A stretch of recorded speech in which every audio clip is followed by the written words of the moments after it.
So, how do we improve memory?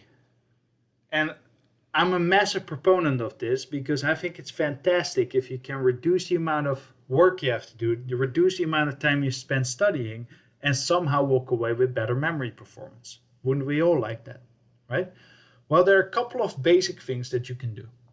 First of all, a key thing is that you're better off spacing out your studying rather than cramming it in a short amount of time. And another way of saying that is that spaced or distributed practice is actually better than mass practice. I mean this not just in a trivial way, but I mean it in the sense that if you, let's say, want to spend 3 hours of studying for a test that you have later in that week, option A is, on Monday you study an hour, on Tuesday you study another hour, on Wednesday you study another hour, and on Thursday you have your test. Option B is you don't study at all on Monday, Tuesday. On Wednesday, you cram the 3 hours, and on Thursday, you have your test. Consistently, people do better in the distributed practice case versus the mass practice case. And it's very useful to know that because, in fact, it's so strong that you could probably get away with 2 hours of spread out studying instead of 3 hours of the crammed studying, and you would still do better. Why is that the case? Well, first of all, we know not that much about what happens in memory during sleep, except that we know that sleeping improves memory consolidation. And consolidation being a word for stuff being stored in the long term. So if you space out practice over multiple days, it means you have more sleep in between. And that means that there's more of a chance for memory consolidation to happen during sleep. So when people say sleep on it, right? In this case, it really means study the material, sleep on it, study it a little bit more, sleep on it again, and this will lead to better long-term memory. The other issue is that if you spread things out, chances are that you're actually studying or encoding the information in different kinds of situations.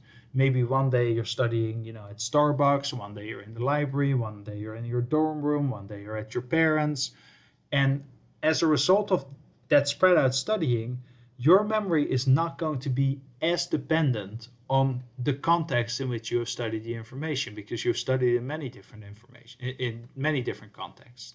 So in other words, by increasing the variability of where you're encoding the information, you're actually making your memory better in the long run. So that's one way in which you can improve memory. A second way, which is related to elaborative rehearsal, is what's called the generation effect. You are better at recalling information that you've actually actively been working with. So maybe you wrote a flashcard, or you ask yourself some questions, or you're doing anything that increased the elaborative rehearsal. That's going to be better than just doing passive rehearsal. So in other words, again, if you just have a word list and you read it over and you read it over again and you read it over again and you don't really do anything with it, that's unlikely to improve your memory.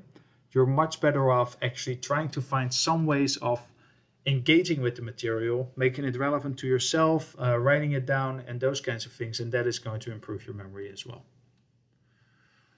This is related to depth of processing, right? Spend quality time studying. And again, this is not meant in some trivial way. I really mean this in the sense that if you really set your mind to it when you're studying and make things meaningful, you're actually going to be better off because it's going to take you less time to walk away with the same amount of knowledge.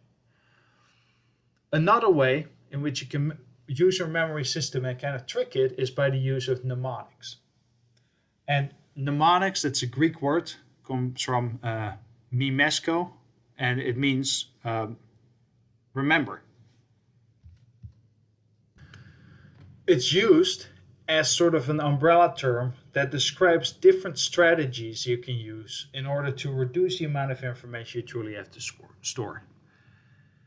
One example of that, which I really have come to know since my kids went to elementary school in the United States, or actually preschool even, I have realized and learned that in the United States, it's extremely important that people know the order of the colors of the rainbow. And for whatever reason, the Dutch don't care about this, but in the United States, this is tremendously important. And fortunately, there's an easy way to remember this, and that's by the word Roy G. Biv.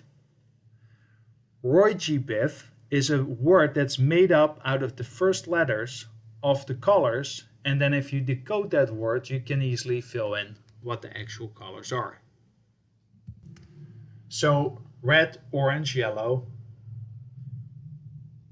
green, blue, indigo, and violet, right? So that's a smart use, because now rather than having separate slots for each of those colors and keeping track of the order, I have just one chunk of information with that acronym, and now I can actually decode that, and I have the entire amount of information available. So that is one example of a mnemonic. There are other mnemonics as well. One of them is the method of loci, and what happens in that case is that basically you use some environment you're very familiar with and tag the items that you need to learn to different landmarks in that environment.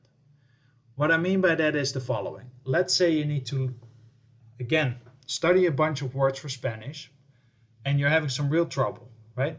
What you can do is imagine yourself walking across the campus quad, and you're walking from Armitage to the campus center. What you can do is, let's say, tag the Walt Whitman statue with the word casa, and then as you do that, you think casa is house, casa is house. Let's now say that you show up on the test and you start having trouble remembering this. In order to then recall the information, what you can do is actually mentally travel and walk in your mind from Armitage past the Walt Whitman statue to the campus center. And then once you see the Walt Whitman statue in your head, that actually will give you a cue that will actually help you remember that casa means house. So this is the method of loci. Now you can imagine that that method really works much better for some people than others, depending on how much mental visual imagery you actually are able to do. But it's certainly something that people can do. Second, and I've already talked about this, context reinstatement, right? The more you can make the environment in which you've studied the same as the environment in which you're being tested, the better you're supposed to do. So you can do this in a very simple way too. Let's say if you don't mind chewing gum, you could chew gum while you're studying, and if your professor allows it, you then chew gum during the test, and that would be a way to engage in context reinstatement. And the prediction would be that you would in fact do better. Last thing I'll say is that a lot of forgetting supposedly was related to interference. So if you want to reduce interference, one way to do that is to study right before sleeping and review all the material right before the exam, so that you have less of an issue with retroactive interference. Or you study first time you wake up right away, so that you don't have an issue with proactive interference.